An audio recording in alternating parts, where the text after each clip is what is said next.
Hey everyone, I'm Ovia, DevRel at Okto, and today we're going to be upgrading your existing RainbowKit app to support Google login using the Okto RainbowKit Adaptor. At the end of this tutorial, you will know how to integrate our Okto RainbowKit Adaptor into your app and create embedded wallets for your users via social login like Google Auth. You will also be able to perform any transactions on your app via the newly created embedded wallet. If you've already got a dApp with Wallet Connect via RainbowKit, this is going to be a super smooth config level upgrade that lets your users sign in with their Google account and still do everything that they could with MetaMask via their social login wallet. In this video, we're doing a full walkthrough with a Buy Me a Coffee app that I've created. We'll go step by step from setting up the Okto dashboard to configuring the adapter to logging in with Google and sending tokens from the new embedded wallet. And if you're wondering, yes, more advanced stuff like ERC20 transfers or contract calls will also work just fine. So we'll start off by an introduction to the existing RainbowKit app, which is Buy Me a Coffee. We'll set up some prerequisites like the Google Web Client ID on the Google console, which is needed for Google Auth, and the Okto dashboard. We'll add code to configure the Okto adapter and code to do the Google login. We'll fund the embedded wallet that is created for the user and perform a token transfer. So let's get started. So let's go ahead and check out the existing RainbowKit dApp that we're going to convert into, we're going to add social login features for. So I'm in my docs.okto.tech, but you can, so I've already created this repo. You can also use it and follow along if you want to. So you can just go to the Okto HQ, this is our official GitHub, and you can go to the repositories and search for external adapter template app. I'll also link this to the description, so you can also check it out later. So this is a repo that will tell you how to use our RainbowKit adapter as well as our WagMe adapter, and we've just created different branches for RainbowKit. So this is the base. This branch, BMAC, stands for Buy Me a Coffee. This is a basic React app without any Web3 features. This is the same React app for Buy Me a Coffee with RainbowKit integrated. And now then we're going to convert it to RainbowKit plus Okto, which will give you the social login functionality. So we will need the RainbowKit base application, and we're going to add the Okto RainbowKit adapter to it. So I want to clone this repo, so I'm going to copy it over here. Okay, so let's go ahead and clone this repo into our local directory. You can clone it into any directory that you want. So I have a demo directory over here. So that's done. Let's cd into the project. Okay, so you'll now want to fetch all the branches. Like I said, we have several branches, and this is a kind of template repo to explain both RainbowKit and WagMe. So let's go to the base branch that has RainbowKit Buy Me a Coffee application. So to do that, let's first fetch all the branches. So git fetch --all. All branches are fetched now. Let's check that. Git branch. Yeah, so you can see all the branches that are there in the repo. We want to detach from BMAC React RainbowKit, which is the basic React app for Buy Me a Coffee, which already has RainbowKit. And then we can proceed to add Okto adapter to it. So let's do git checkout.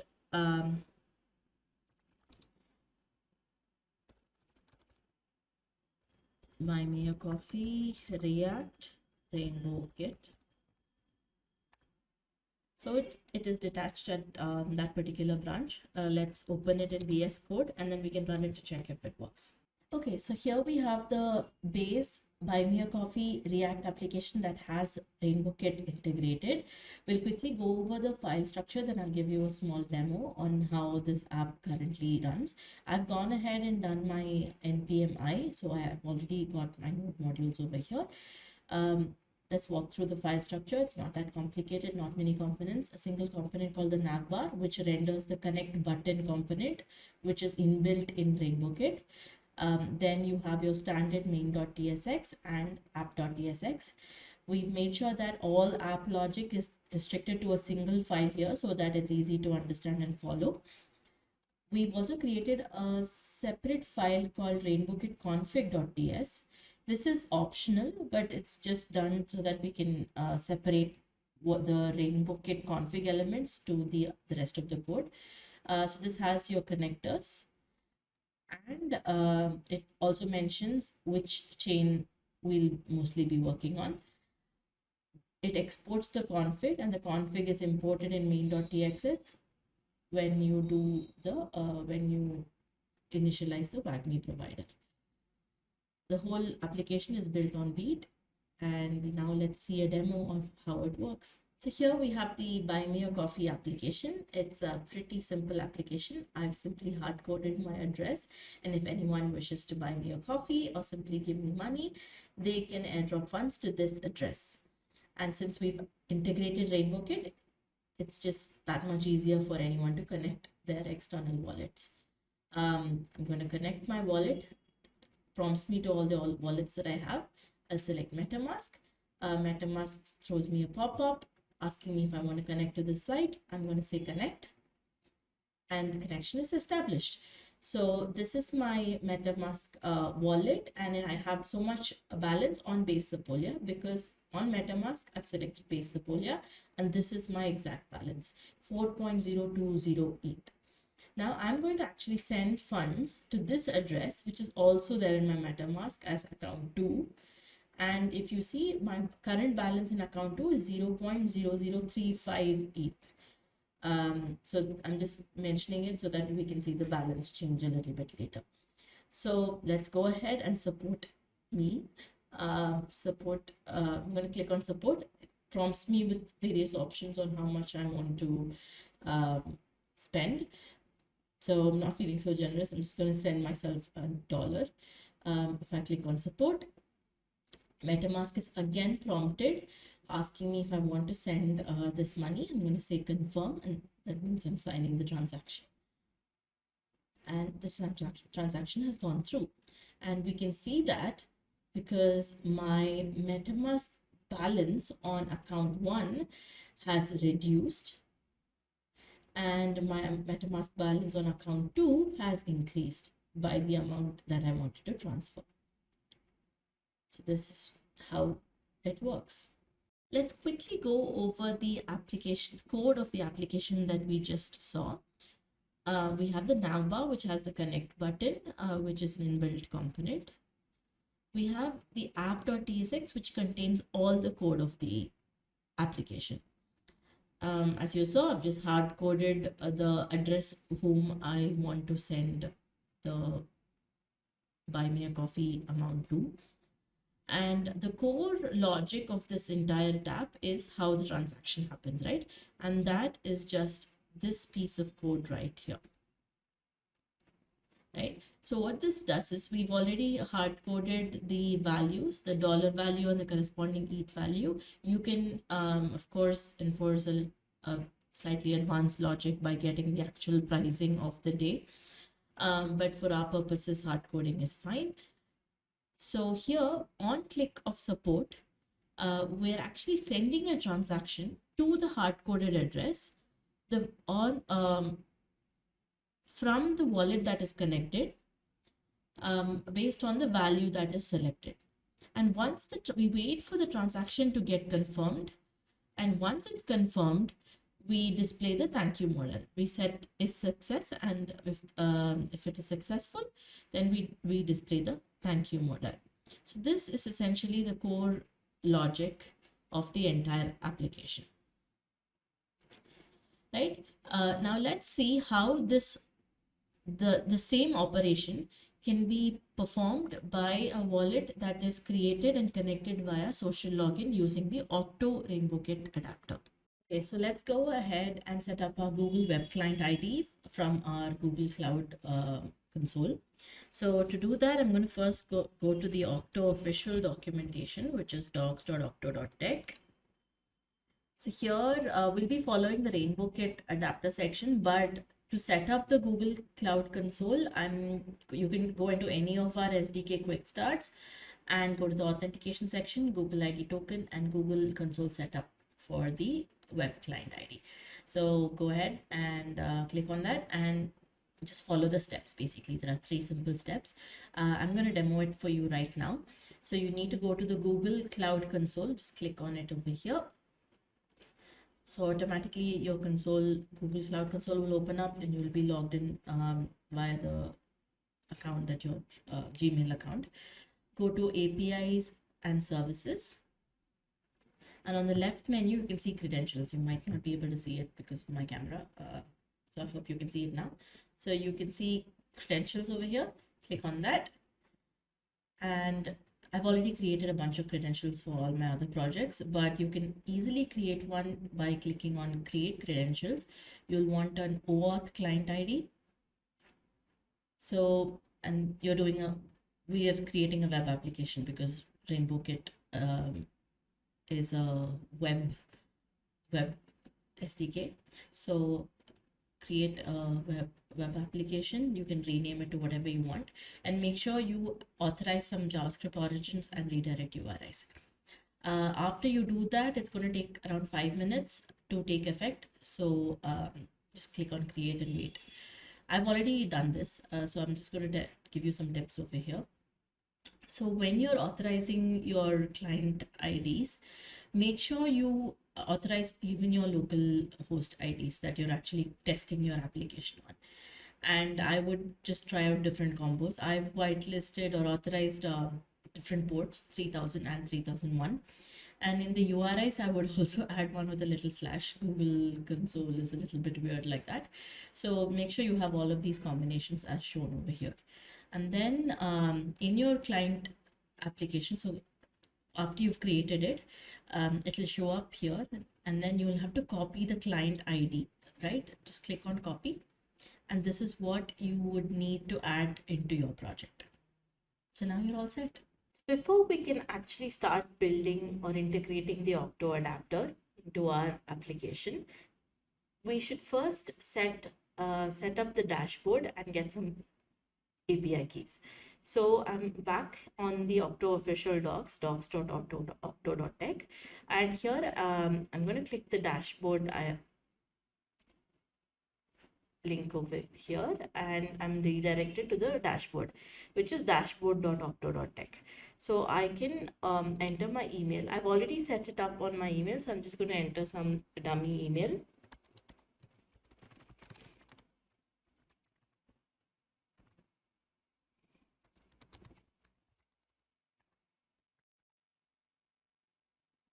Right. So now Okto is a infra layer that helps applications interact with any blockchain ecosystem supported by Okto. We orchestrate transactions and make sure that they are successful on the destination chains. To do that, we are also a decentralized chain, and any transaction or intent submitted on Okto also behaves like a transaction on the Okto chain. So you as a client is the application developer, you will get a presence on the Okto chain via a smart account. So this is the client creation process, and we will be deploying a smart account to behave like your client account on the Okto chain. So this is the process. Your client account has been deployed on the Okto chain, and this is your client contract address on the Okto chain. So you can go to the dashboard directly, and this is how the Okto dashboard looks. So the first step to do while you're in the Okto dashboard is to get yourself some Okto credits. Now, Okto credits, as I said, Okto is a chain by itself, and it will help you orchestrate transactions on any other destination blockchain ecosystem. To do that, every intent that is submitted on the Okto chain itself is a transaction that requires some gas fees. So you need Okto tokens to perform any transaction on Okto. So you can go ahead and request for credits over here, but I've already requested for credits and I have some credits, so I'm not going to do that. The second step is to get some API, to create your API key. So this is the contract that was deployed for you. And now you need to have a private key that controls this smart contract. So you can get an app secret. Automatically, the association is made between this private key and your client smart wallet account. So the private key is created. You might want to download it for safekeeping, but even if you lose it, you will be able to reset this value. So we're not going to worry about the treasury wallets or the sponsorships for now, because since we're using the RainbowKit adapter, all these features will not work for the RainbowKit adapter. So please save the client SWA and the client private key. Another important thing is to enable chains and tokens. So Okto supports multiple chains across EVM and non-EVM. But we are going, in our application, we're just going to perform transactions on base testnet. So I'm just going to enable the base testnet for now. And for each testnet, we need to enable some tokens. So I'm just going to enable the native token, which is wrapped ETH, and maybe one stable token. So these are the enabled tokens for us for this account. So let's go back to our application and see how to integrate the Okto adapter. So let's go ahead and integrate the Okto RainbowKit adapter into our existing Buy Me a Coffee RainbowKit application. The first step would be to create an environment variable file to hold all our Okto API keys and the Google client ID. So I'm going to create a .env file here, and I'm going to paste some values. The Okto environment will be working on the sandbox, the testing environment, the client private key that we copied from the dashboard, the client SWA also from the Okto dashboard, and the Google client ID that we got from the Google Cloud Console. So once you have these values, we just save it and we move on to the other parts. So the second step would be to add configuration in the RainbowKit config.ts. Before we proceed with integrating the Okto RainbowKit adapter, I want to quickly go over the quick start guide that is already available in the docs for RainbowKit, and it's going to be easier to follow along from there. So this is the Okto docs. So from the docs landing page, on the left hand side, you can come to external wallet adapters. So click on RainbowKit and go to integrating with RainbowKit. You can view the template. This is the GitHub repo that we are actually working on, and simply follow the installation instructions. So I'm going to copy the npm install line over here and execute it on my project. So here we simply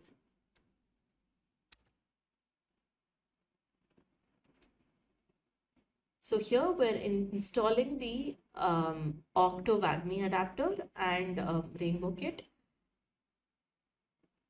and other necessary libraries. Let this execute. If you remember, when we did Google client setup, we said we only authorized port 3000 and 3001.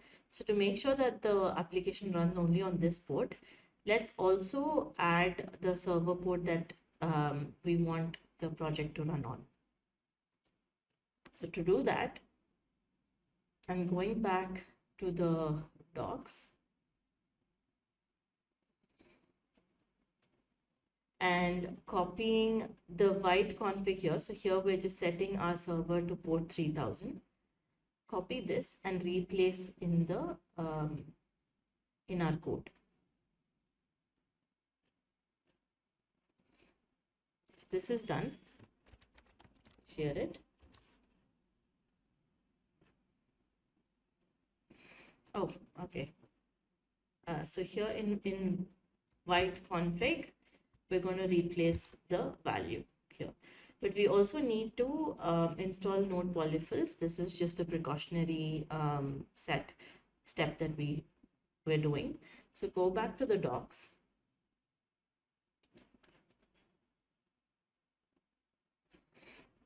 And install polyfills here. So copy this.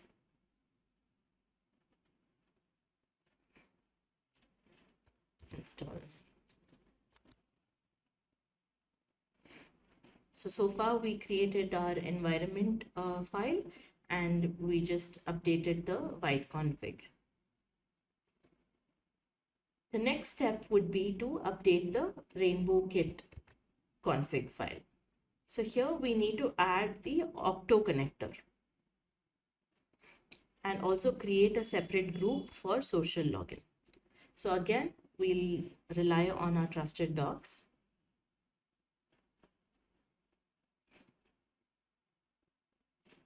In the docs, we've already configured Okto, so I'm going to skip this step. This is what we did to set up our env file.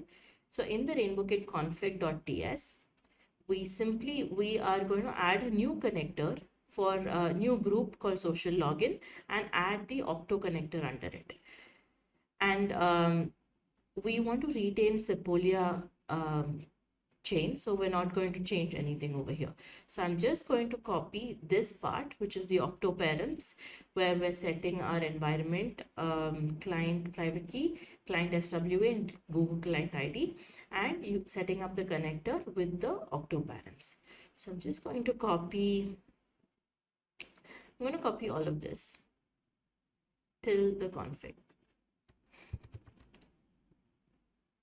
Coming back to our code, just replace this part. Now I need to import base Sepolia, so I'm just going to do that. Yep. So this is done.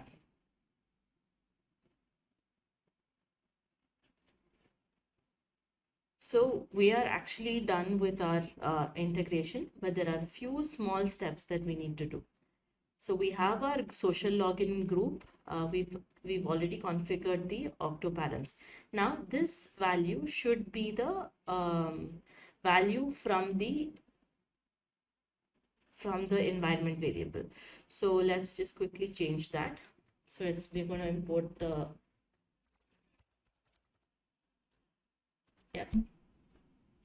So this is the Okto and white underscore Okto environment. This will be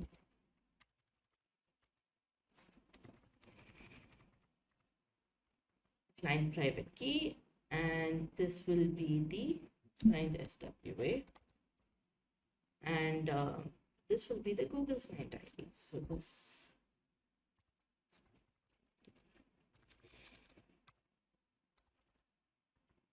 Yep, now we're all set.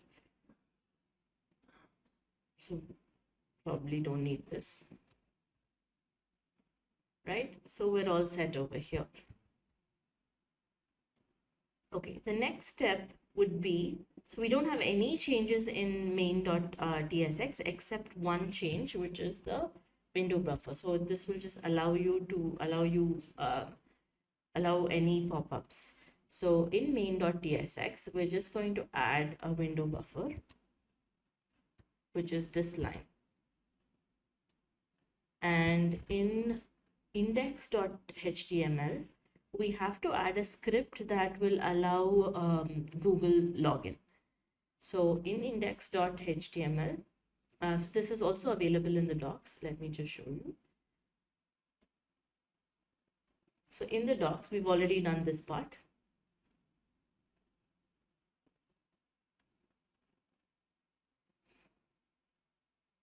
There's no change in the. So here, because we're working on React, we need to add this script, which will allow Google login. So I'm just copied this here.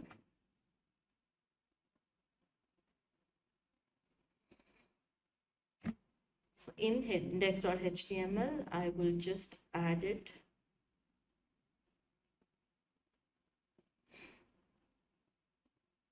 So I'm just going to add the script here in my head. In the head tag, I've just added the script for Google login. Okay. Now the final step is to make sure that the switch chain logic is written correctly. So what I mean by this is when you're connecting to another wallet like MetaMask, RainbowKit will automatically take the chain that MetaMask is connected to. So in our example, in our demo, we saw that if MetaMask is connected to Base Sepolia, RainbowKit knows to perform transactions on Base Sepolia. But when you're connecting a social wallet like Google Login, Okto creates an embedded wallet for you. So there is no UI where you can change chains manually. So before performing the transaction, we need to make sure that the chain ID were on the correct chain. So to do that, we're going to go to our function handle support, and just before we perform the transaction, we need to check whether we're on the right chain or not. Right, so to do that, I already have some code written.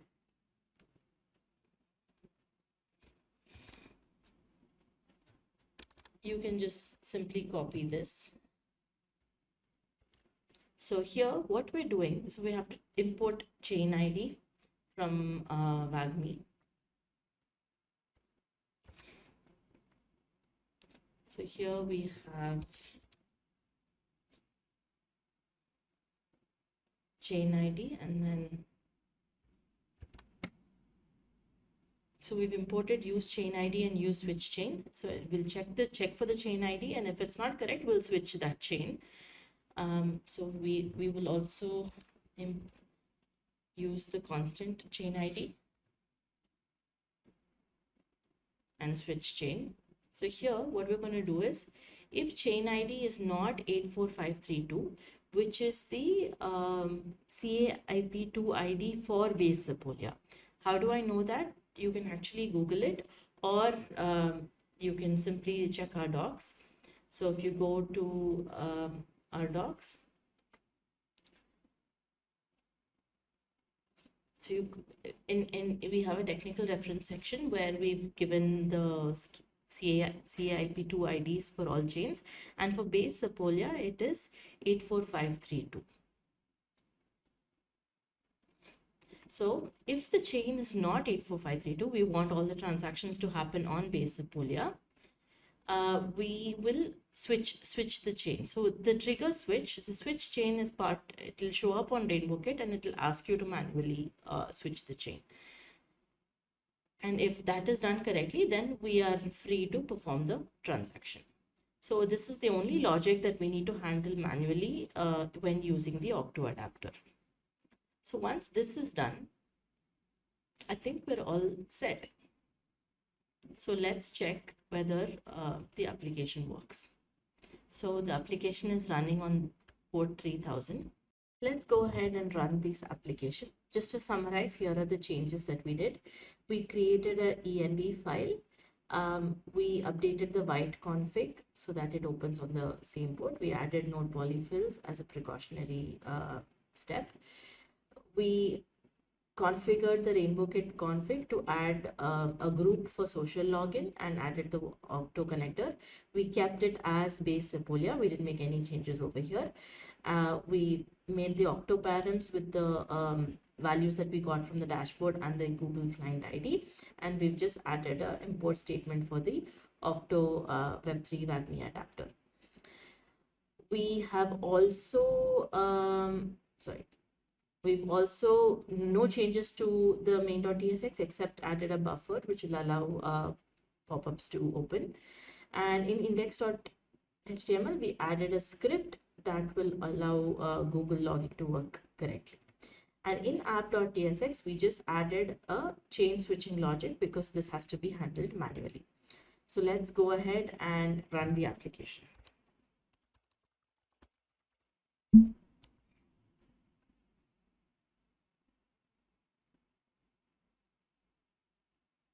As it's expected, it is running on port 3000. So if I open this, so this is our application. So we should have a group for social login in Connect Wallet. So let's check that. So in Connect Wallet, if you scroll down, there is a social login group that we just added with login with Google. So once you click that, there's a pop-up and you can actually choose which Google account you want to log in with. And once you select the Google account, Okto automatically takes over. And once it verifies the Google Auth, it will create wallets for you. And since we have a logic that says that we need to be on base Sepolia, it forces us to switch to base Sepolia. So this is my Okto embedded wallet. This is a new wallet that is created for me via my Google login. Since I've already logged in before, I have this balance. But if you don't have balance, you can simply copy your address, go to MetaMask. You can choose any account where you have some balance, send some funds.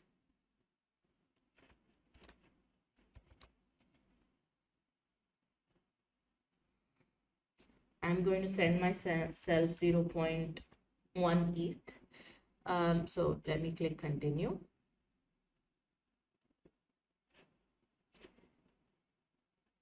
And it is confirmed. So if you see, I had 0.98 before, and now my balance will be updated. Okay. Balance is updated to 0.198. So this is simply how you add funds to your newly created embedded wallet. If you're logging into Okto for the first time, it will be a new wallet and you won't have any funds. So make sure you airdrop some funds to so that you have enough balance to support my cause. So now we have the same address as before. It's hard-coded. So when we click support, the same pop-up opens. So we have various options. Again, so let's try to send 0.0005 ETH. But before we do that, let me just check the balance of this account. So 739, which is my account 2. We have balance of 004 ETH. Right? So now let's say if I want to support work and let's say I want to send $10 worth, 005, I have sufficient balance. Now if I click on support, you are not prompted for any signatures or anything like that. Okto is an embedded wallet and it gives delegated access up to a certain policy limit for the app developer. So you can build really intuitive user experiences using the Okto embedded wallet.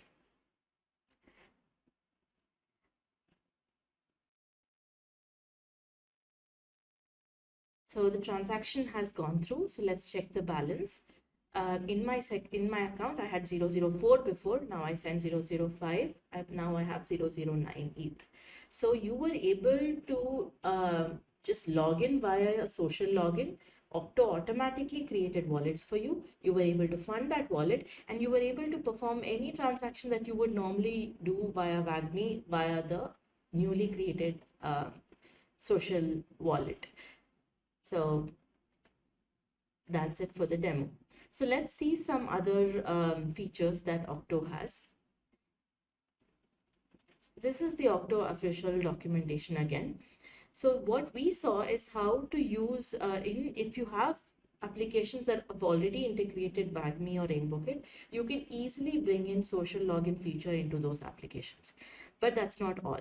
Okto also offers a separate embedded wallet SDKs in various platforms, React, Next.js.